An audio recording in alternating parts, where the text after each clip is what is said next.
Magandang araw sa inyong lahat, sana nasa mabuti kayong kalagayan. Pasensya na kayo sa mga na-upload ko na video dahil wala pang audio. Nag-practice pa kasi ako.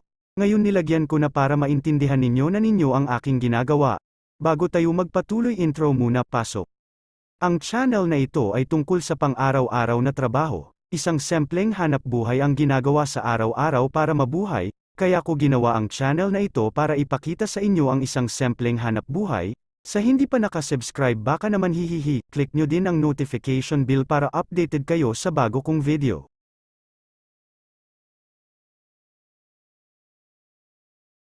At ngayon simulan na natin. Sa pagpatuloy ng ating video ay nagpapakain ako ng buhangin at ginawa ko ito ng 3 oras, at pagkatapos ay kinuha ko na.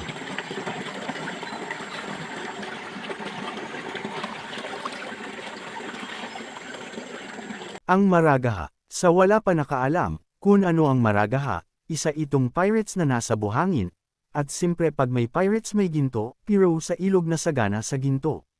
May mga ilog kasi na may pirates, pero walang ginto. Ang ginto. Sa wala pa makaalam kung ano ang ginto, isa itong mamahalin na bato at ginawang hikaw, relo at iba pa, makikita ito sa ilalim ng lupa, bato, ilog, buhangin at sa lupa mismo. Balik na tayo sa trabaho. Ayan, kinuha ko na ang string. Kita ninyo yung kulay itim. Yan ang tinatawag ko na maragaha. Ilagay ko na to sa sako at umuwi na. Ulit-ulitin nyo lang guys hanggang makakuha kayo ng 3 sako para isa ka load, con processing.